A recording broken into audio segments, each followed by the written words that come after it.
Hello po mga ka-viral and welcome back again to this YouTube channel. Latest update na naman tayo ngayon. Patuloy pa rin na pinag-uusapan sa buong bansa ang totoong nangyari sa controversial ng Undersecretary ng DPWH na si Maria Catalina Cabral pagkatapos itong natagpuan sa ilalim ng Buid River sa Tuba, Benguet kamakailan lamang.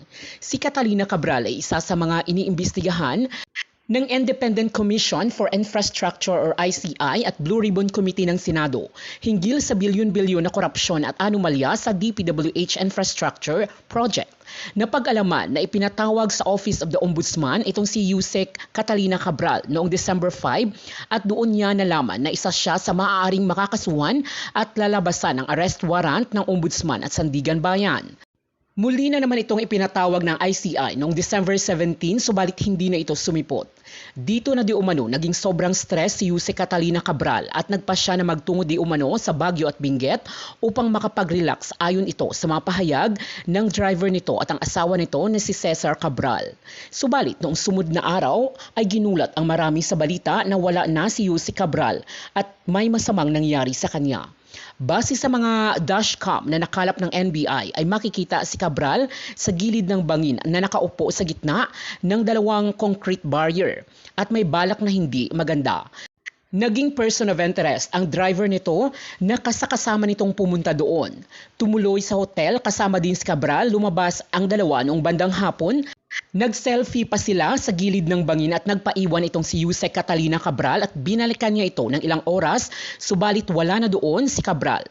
Bumalik sa Ayon Hotel itong driver na ito kung saan sila tumuloy at hindi na doon bumalik si Cabral at doon na siya nag-report sa mga kapulisan. Bandang alas 8 ng gabi na makita si Cabral sa ilalim ng Buid River. Subalit pinagdudahan ng maraming netizens ang mga naging kilos na ito ng driver ni Cabral dahil alam na nito na gulong-gulo na ang isip ng amo nito subalit hindi niya ito binantayan at iniwan niya lamang ito doon. Ang asawa naman nito na si Cesar Cabral ay kinumpirma ng asawa nga nito ang natagpuan ng mga otoridad sa Buid River subalit hindi na ito pumayag na ipasa ilalim pa sa examination ng katawan ng asawa at erespeto na lamang umano ang kanilang desisyon. Nabuking naman na mahigit kumulang 20 billion pesos ang ill-gotten wealth di umano o nakaw na yaman ni Yusek Cabral sa halos mahigit isang dekada nitong paninilbihan sa DPWH ayon ito sa pahayag ni Department of Interior and Local Government Secretary John Vic Remulla. Aniya ay dapat umano itong kunin at ibalik sa gobyerno bilang civil liabilities ng isang government official. Samantala ay napag-alaman din na si Yusek Cabral di umano ang nagbunyag ng 51 billion infrastructure project ni Congressman Pulong Duterte sa Davao City na ayon kay dating Senador Antonio Trillanes ay dapat na imbestigahan sa susunod na buwan ng 2026. Can you expound sa amin itong 51 billion peso insertions umano ni Congressman Paulo Duterte? Sa isang hearing po sa House of Representatives noong September, kinonfirm ni yumaong Yusek Cabral na nagkaroon ng 51 billion pesos worth of insertions si Paulo Duterte from 2020 to 2022. So, maliwanag na yung statement na yan at na-validate na rin yan doon sa GAA o doon sa corresponding years na yon. Yan po yan. Ngayon, itong aking statement kanina, in light of itong mga issues dito sa ICI, ito yung pinakamalaking halaga na involved sa corruption diyan sa infrastructure na yan. Di ba yun ang purpose nila ng kanilang creation? Is imbestigahan. Pero itong si Paulo Duterte, nung pinatawag nila sa hearing, hindi sumipot. Tapos gano'n na lang. Parang wala na. Parang quits na lang. So anong klaseng investigative body yan? Ngayon, sa kasalukuyan, ako, in my private capacity, nagkakandak ako ng investigation against Paulo Duterte at yung 51 billion na yan. Yes. Kaya ko nga, ginagawa ko nga pero I'm going out of my way. Wala naman ako mandato.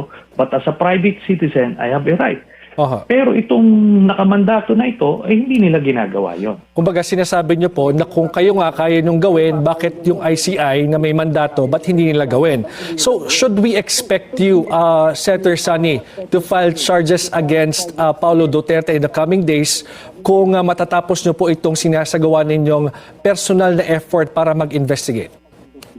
Yes, sa January natin ipa-file ito. So, pinapaspasan na namin to. Marami kasi ito eh. At ito, ang very clear dito, kinumpirma mismo ni Paulo Duterte na meron siyang at least 49 billion. Sinabi niya 49 billion daw ito, completed daw ito lahat.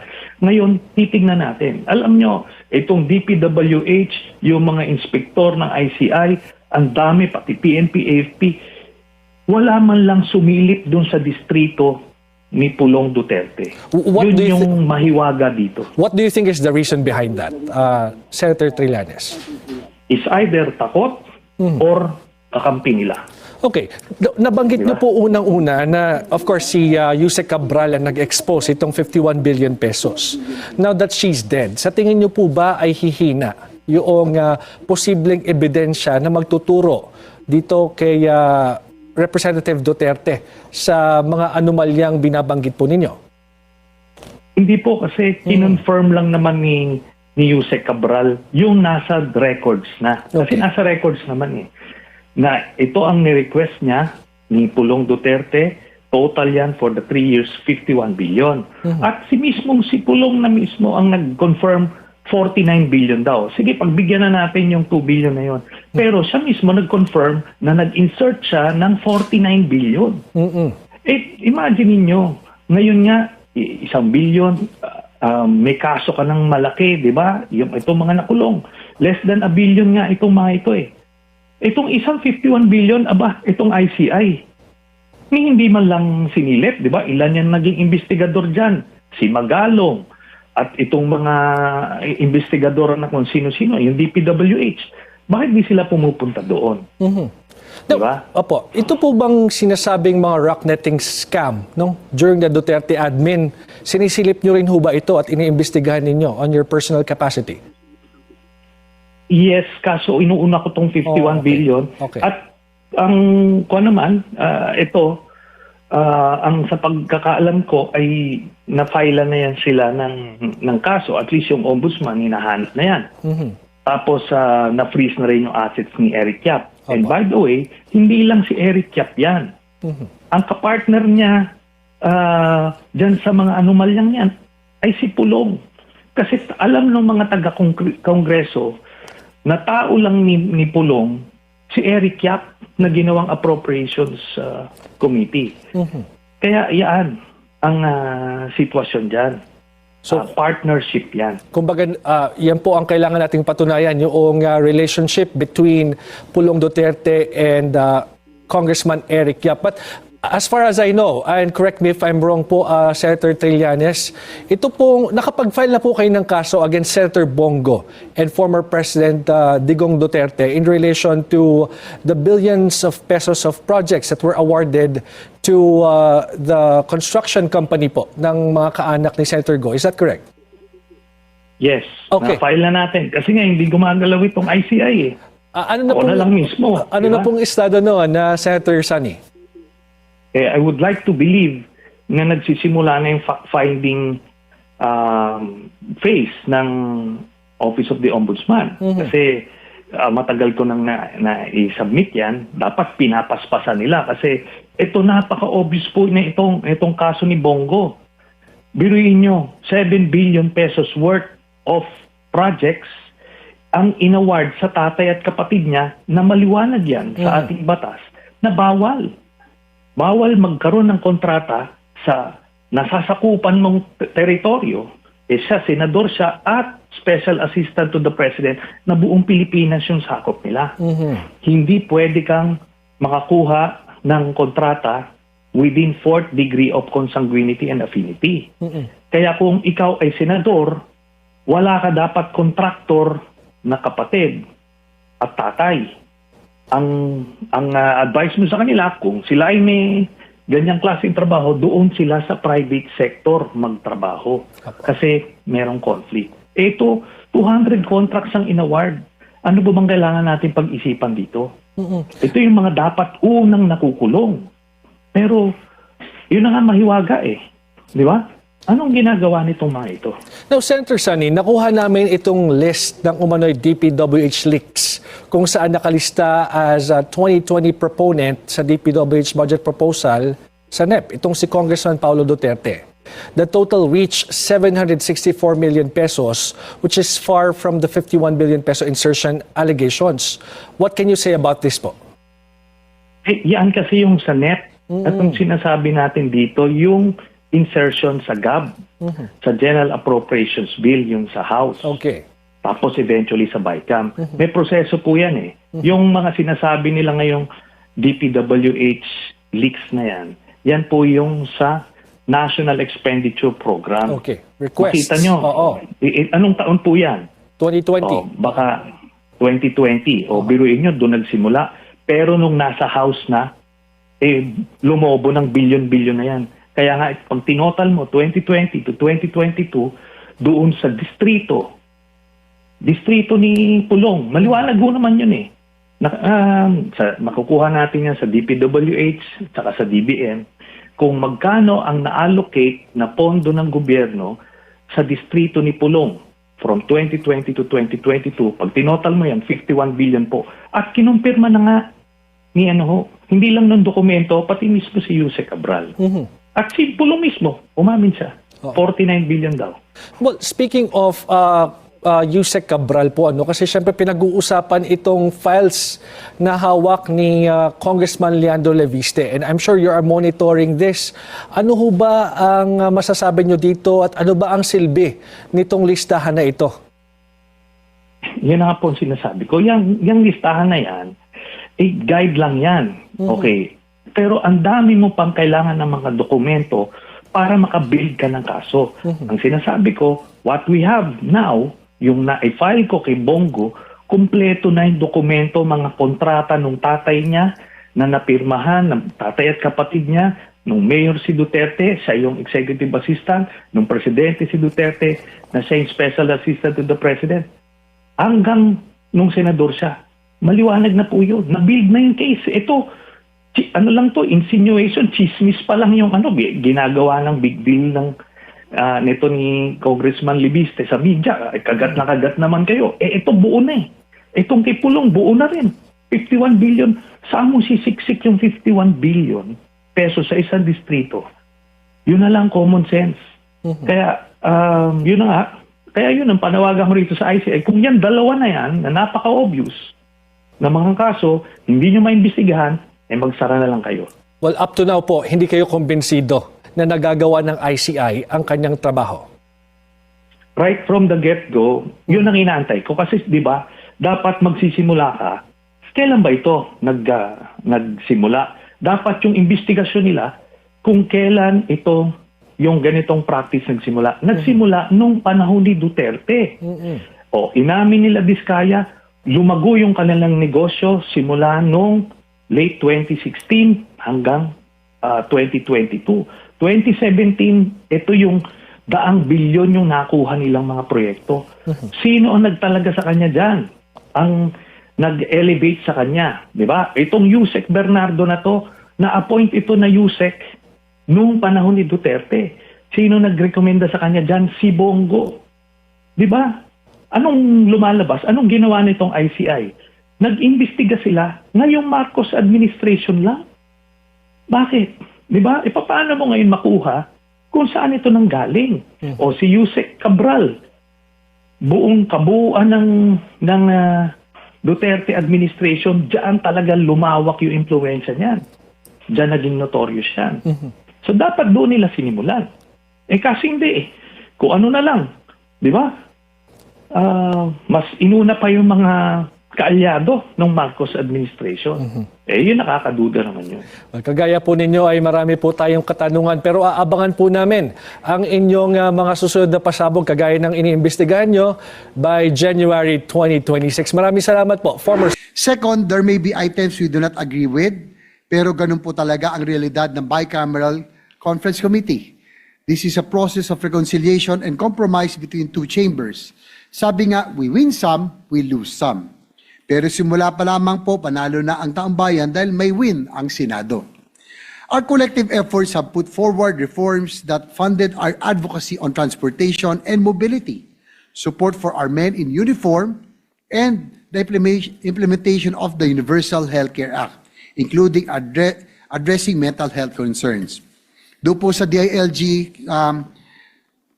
committee for which I was the subcommittee chair, maraming salamat po kay Senwin Gatchalian for giving me this opportunity to defend a big agency like the DILG. Ay para sa susunod, may magandang balita po tayo, Mr. President, para sa susunod na taon, inilagay natin ang budget ng kanilang ahensya ang mas mataas na subsistence allowance ng ating mga uniform personnel sa Bureau of Fire Protection, sa Bureau of Jail Management and Penology, and Philippine National Police at PPSC, and ating pong Philippine Coast Guard. From the current daily subsistence allowance of 150 pesos, it will now increase to 350 pesos or additional 200 pesos a day next year. Now at par with the Armed Forces of the Philippines Subsistence Allowance. Just to be clear, Mr. President, yung sinabi po na ito po ay pork barrel, hindi po totoo. Dito po mapupunta yung pong sinasabi na ay mapupunta po sa ating pong uniform personnel. Para sa ating pong mga local government units, matutugunan na ang matagal ng kakulangan sa mga fire truck at fire stations. Sa susunod na taon, Mr. President, masisiguro na wala ng bayan o lungsod na walang fire station at nakatalagang fire truck. Ito ay bahagi ng pagpapalakas ng lokal na kakayahan sa disaster response at public safety. Ikinagagalak din po natin ang pagpapataas ng pondo para sa turismo at pagbibigay ng suporta sa lokal at motorcycle tourism. Magpapasalamat tayo kay Chairman, Subcommittee Chair Senator Loren Legarda for the support. Makakatulong dito sa patuloy na pagpapasigla ng turismo at dagdag kabuhayan sa ating mga lokal na komunidad. Sa DOTR naman, Mr. President, I'm also happy to welcome the support of our intervention, which was accepted, of course, and supported by the Chair of the Committee on Finance, the continued inclusion of funding for the foreign assisted projects or the FAPs of the Department of Transportation will now be lodged, majority of which will be now lodged under the program appropriations, while likewise securing a commitment to expedite the release of its funds under the unprogrammed appropriations. This will accelerate further the implementation and timely completion of our major rail infrastructure projects, consistent with program timelines and financing agreements to avoid any additional cost to the government. Lastly, we cannot afford a reenacted national budget. It will cause a further economic downturn and slow down our progress. What we need is to boost our economic activities and increase in government spending. Spending on the right priorities, the final version of the fiscal year 2026 General Appropriations Bill will be ratified today. Though not perfect, will help our country for the meantime to keep afloat amidst drowning controversies brought about by the flood control scandal. This representation is grateful for the opportunity to help shape the people's budget for 2026. Our ratification of the 2026 national budget today is only a step towards a people-centered budget. We will continue to do our job to ensure that the budget and its implementation will be free from corruption and that the people's money will be well spent. So again, we would like to congratulate our chair, the Committee on Finance, Senator Win Gatchalian, our leadership, of course, led by Senate President Vicente Soto, for this reform-oriented people's budget. Maraming salamat po, Mr. President. Majority Leader. Thank you, Mr. President. Just a quick manifestation that, as I mentioned earlier, Senator Panfilo Lacson and Senator Francis Kiko Pangilinan would also like to, their explanation of votes be inserted into the records, Mr. President, for the two gentlemen. Yes, we will do that. Next to, The reservation of Senator Pangilinan, although positive, of course, yes, he Yes, voted yes. yes, No? yes. He was reservations on the authorization of the DA to enter a MOA with DPWH for FMR implementation. So only DA and LGU ang proposal niya, siyempre. Okay, we'll just place it on record and his voting will, his explanation of the vote will be inserted into the records. Thank you, Mr. So President. who's next? Mr. President, we'd like to recognize a distinguished colleague, Senator Lauren Legarda, to give her Senator explanation of Lauren vote. Legarda is recognized. Thank you, Mr. President. At the outset, allow me to thank and to congratulate our chair, Senator Sherwin Gatchalian, for his thoroughness, for being calm throughout all the sleepless days and nights, aside from being bright, of course, and being very patient with all of us on both camps, whether it's a House of Representatives or the Senate, and even with the staff. For that, we're very, very grateful. And allow me to say that even if I was a chair for 5 years, I learned so much from Senator Sherwin Gatchalian. I would also like to thank the Senate leadership, Senate President Tito Soto, Senate Pro Tempore, Ping Lacson, who had guided us throughout the BICAM, even if you were not physically there, so that we could come up with the best and most transparent budget possible, as well as each and every member of the chamber. It was really it was a new experience for me, even if I had been here for almost the longest time, but it was very refreshing, so to speak. Yesterday, the 28th of December, in my capacity as a member of the Senate and member of the Bicameral Conference Committee, I voted in favor of the Bicameral Conference Committee report subject to certain reservations.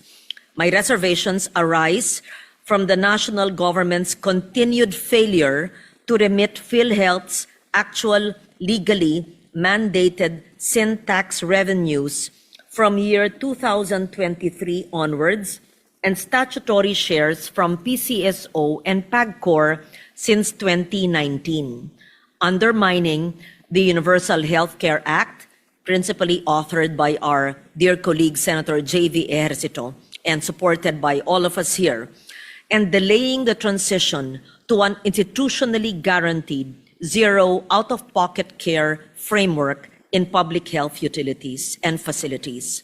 I further emphasize that our shared responsibility does not end with the enactment of the 2026 GAA. We must continue to closely monitor and evaluate the implementation of all health programs by the Department of Health, as well as projects across all implementing agencies to ensure that approved appropriations translate into measurable outcomes and full value for public investment. Despite these reservations, I stand by the Bicameral Conference Committee report, which seeks to strengthen our human capital through sustained investments in health, education, the highest in history, I believe, agriculture, and other sectors that directly affect productivity and quality of life. It positions human development as a central driver of economic growth rather than a secondary objective. Ang paglandang ito ay hindi formalidad lamang, bagkus ito'y paninindigan na ang bawat pisong inilaan ay may malinaw na layunin at dapat maghatid ng tunay na susukat at konkretong pakinabang sa bawat pamilyang Pilipino. Thank you, Mr. President. Majority Leader. Thank you, Mr. President. The next colleague of ours who will deliver their explanation of votes is the gentleman from Tarlac and Pampanga, no other than Senator Rodante Marcoleta. Senator Rodante Marcoleta is recognized.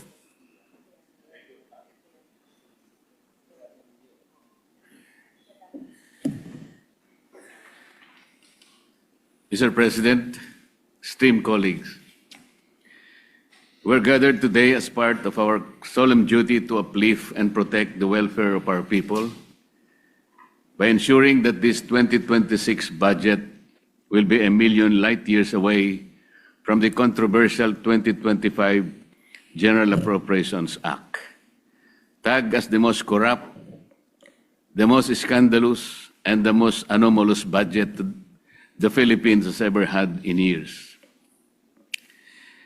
Mr. President, my no vote is anchored on concrete audit findings, fiscal patterns, and policy distortions surrounding various financial assistance programs or ayudas. I may not be part of the bicameral conference committee, but I have faithfully participated in scrutinizing critical aspects of this budget.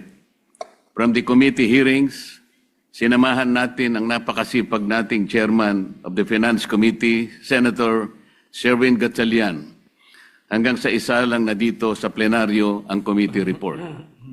Let me be clear at the outset, Mr. President, I voted in favor of the Senate committee report. I supported our Senate version because it reflected hours of rigorous scrutiny during committee hearings and plenary debates, where we collectively tried to correct the mistakes of the past, particularly those that plagued the 2025 budget and the corrupt and rotten system that gave birth to and proceeded from it. However, come the bicameral conference committee deliberations, tila bumalik sa dating forma ang mga alokasyon na maingat nating binantayan. I commend the move of both houses in acceding to the call of the people to have a transparent and open bicameral conference, and in giving the largest allocations to education, health, and agriculture as mandated by our Constitution. Yet, despite these praiseworthy actions, it seems that we have let our guards down in deterring provisions prone to abuse and political patronage. Mr. President, I am not against helping the poor. I have always fought for them. The state has the constitutional duty to assist vulnerable sectors in pursuit of social justice. But after decades of pouring billions into short-term assistance, we cannot deny that the current system of socio-economic interventions is not lifting out our people from poverty. It is merely managing it, and poorly at that. From the start, I have repeatedly expressed my position on the proliferation of ayuda programs. No matter how noble our intentions are, Mr. President, the outcomes fall short of what we envision. After years of pouring billions into short-term assistance, the hard truth remains. The lives of our people are not improving. Worse, the number of Filipino families who consider themselves poor continue to rise. The data are unmistakable, Mr. President. The September 2025 Social Weather Station survey revealed that 50% or at least 14.2 million Filipino families consider themselves poor, 1% higher than the 49% previously recorded just 3 months earlier. In 2024, the annual average for self-rated poor families stood at 57%, while both 2023 and 2022, the average was 48%. Even more alarming, as of November 5, 2025, about 22% of Filipino families experience involuntary hunger, going hungry with nothing to eat, at least once in the past 3 months, the highest level recorded since 1998 outside the pandemic. Mr. President, these are not abstract statistics. These are lived realities. And they beg the question, if ayuda is working, why are more Filipinos continue to be hungry and poor today? AIX, MAIFIF, TUPAD, samut-sari na ang naimbentong dagdag na listahan ng mga ayuda. Iba't ibang termino rin ang nagagamit. Ngunit patuloy lamang itong naabuso at nagagamit pampolitika. At hindi ito haka-haka lamang, Mr. President. Ang Commission on Audit na mismo ang nagsabi, noong 2024 COA Audit Report, binatikos ang 4.157 milyong AIX disbursements na inilabas kahit kulang ang mga dokumento. Ilang DSWD field officers din ang nag-ulat ng mababang utilization rates, non-compliance sa payment schedules at weak validation ng mga beneficiaries, creating serious risks of overestimated targets and improperly screened recipients. COA further reported a duplication between AIX and ACAP, allowing multiple availments by the same beneficiaries, assistance granted to above minimum wage earners and college students, repeated assistance within short periods from different offices, and the non-implementation of 168 out of 288 prior audit recommendations. Yet here we are again. The Bicameral Conference Committee has finished off with the greater budget for the AYUDA programs, including an additional 4.8 billion for AIX, bringing the total to 63.9 billion. A total of 22.44 billion for TUPAD, after the Senate has deliberately reduced it to 13.08 billion, or third reading from the House proposal of 21.03 billion. The revival of MyFIF at 56.6 billion, despite the Senate's earlier attempt to shift to zero balance billing to curb politically mediated medical assistance and push genuine universal healthcare reform. And the insertion of 10 billion for the presidential assistance to farmers and fisherfolk, despite its deliberate removal under the Senate committee report. These four AYUDA reforms or programs alone, now totaling 147.9 billion, are just among the many other discretionary assistance programs. The same pattern emerges in the restoration of unprogrammed appropriations. After initial assurances that these standby funds would be scaled back, the Bicameral Committee reversed its course and restored unprogrammed appropriations to 243.4 billion, even higher than the House-approved level, as far above the Senate's reduced version of 174.55 billion. This is recklessness. Mr. President, when we place massive increases in AYUDA and standby funds side by side, a troubling picture emerges. We are expanding both the soft channels of political patronage and the fiscal backdoors that allow them to be financed, all while claiming to pursue reform and discipline. This is impunity. Mr. President, after